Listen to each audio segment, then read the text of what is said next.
Muchísimas gracias, Eduardo, y muchas gracias también a la Universidad San Marcos. Bueno, en esta época en la que la inteligencia artificial viene siendo esta fuerza disruptiva que nos lleva a un cambio total de nuestros paradigmas en la sociedad y también como personas, tanto desde un aspecto económico, político, social y netamente también gubernamental, que implica la inteligencia artificial, y también exploremos esa necesidad de empezar a regularla. He estado muy atento a lo que han dicho el resto de ponentes, de personas que son ponencias magistrales, y efectivamente coincidimos en un tema. Es necesario que exista una regulación, pero entendiendo que esta regulación no viene a ser un impedimento, una limitación hacia la innovación, sino todo lo contrario, lo que viene a ser este engranaje que permite que la tecnología trabaje para nuestro beneficio y no nosotros hacia la tecnología. Ponerlo, como tanto lo han repetido, al ser humano como eje central, que esa es la parte importante de todo el tema del derecho. En lo que respecta específicamente a la inteligencia artificial en el Ecuador, como lo he notado con varios países de Latinoamérica, nos encontramos todavía bastante bajos, ¿no? Todavía no tenemos un criterio específico de regulación, y no es porque no exista el interés o porque no existe el estudio, todo lo contrario. En realidad creo que existe una parte de desinformación por parte de nuestros órganos legislativos en cierto aspecto, que es lo que no permite que de cierta manera tengamos una regulación específica. Ecuador a la presente fecha no cuenta con una ley de inteligencia artificial. Recientemente, al año 2021, nosotros tuvimos la ley orgánica de protección de datos, y recién a mayo del 2023 las sanciones previstas por esta norma pueden ser ya efectivamente interpuestas. Entonces, tenemos en este caso una deuda bastante grande, o mejor dicho, nuestros legisladores tienen una deuda bastante grande con nosotros, los ecuatorianos, debido a que no se ha dado tanto interés. Sin embargo, sí se puede señalar que la inteligencia artificial o el uso de la inteligencia artificial sí se ha visto ya determinado y establecido en nuestro país.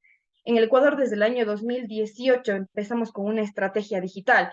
Actualmente estamos en una crisis política en donde no tenemos una asamblea, que es nuestro órgano legislativo, que esté ya posesionado. Estamos a pocas semanas de una elección de presidente. Entonces, eso implica que no podamos tener ese gusto o esa razón de querer llegar a tener una mejor legislación en el ámbito de derechos digitales. Existe mucho desconocimiento por parte de la ciudadanía referente a qué es un derecho digital y cuáles son sus garantías, considerando que desde el año 2008 nuestra Constitución, el artículo 66, número 19, ya nos señala como un derecho constitucional a la protección de datos. La gente hasta el día de hoy no tiene idea de lo que implica una protección de datos. Y si no tenemos un conocimiento de lo que es mi dato o lo que yo soy generador de datos, como ya lo dijeron en otra exposición, mucho menos podríamos hablar de lo que se va a entender como regular una inteligencia artificial. Como yo lo venía diciendo, el Ecuador ya utiliza inteligencia artificial. Tal es el caso que en el año 2020, cuando tuvimos la época de la pandemia, la empresa china de Huawei nos donó un sistema auxiliar de diagnóstico de inteligencia artificial. Y hablamos de datos de salud, ¿no?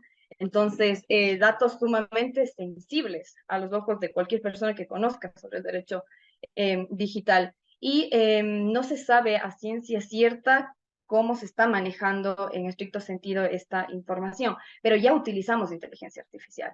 En el ámbito educativo que vi, revisaba, y era una de las preguntas que más se repetía, en el caso ecuatoriano, por ejemplo, la Universidad de Cuenca ya está solicitando, han realizado manifiestos para que se adopte la inteligencia artificial en educación, porque hay un ejemplo que yo siempre digo cuando tenemos estas charlas o cuando logramos tener estos espacios, es que no tenemos que tenerle miedo a la inteligencia artificial, y tenemos que aprender a regularla y tenemos que aprender a utilizarla también.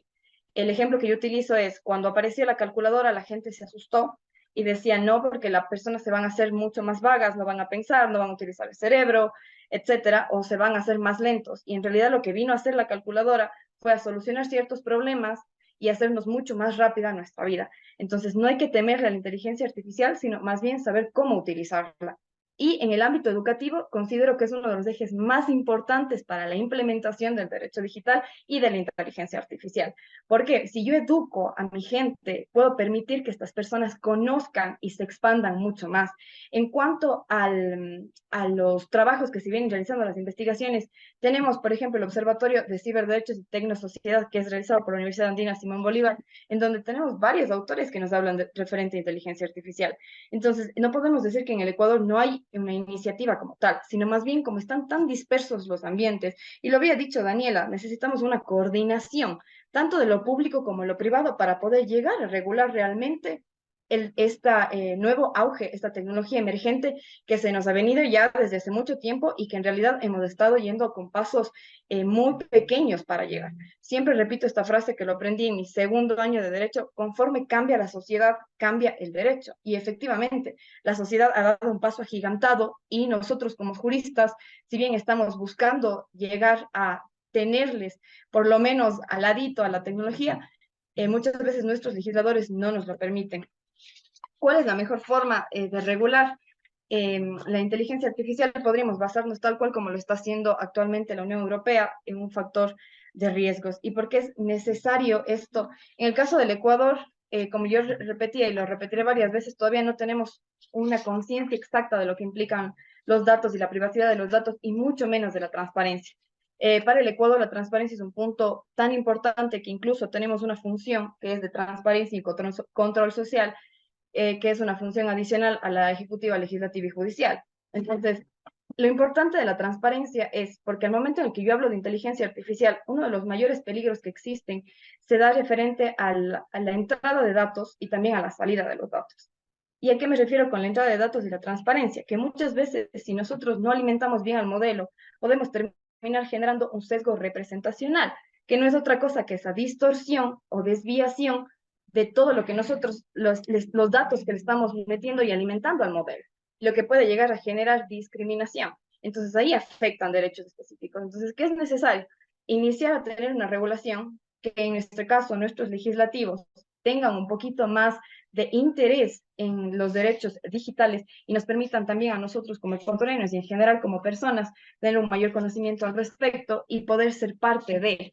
Existen tantos estudios, existen tantas personas que estamos realmente emocionadas por este tema, que lo estudiamos a profundidad y muchas veces por aspectos políticos no se ha podido llegar a concretar, y es un tema que nos afecta también. Referente al ranking, Fabián, el ranking latinoamericano de inteligencia artificial ocupa el puesto número 10.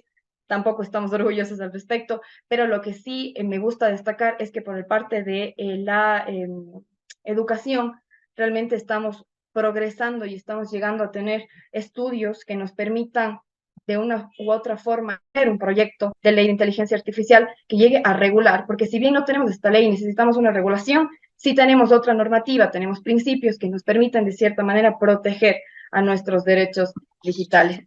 Entonces, eso por mi parte, les agradezco mucho y espero estar dentro del tiempo. Muchísimas gracias.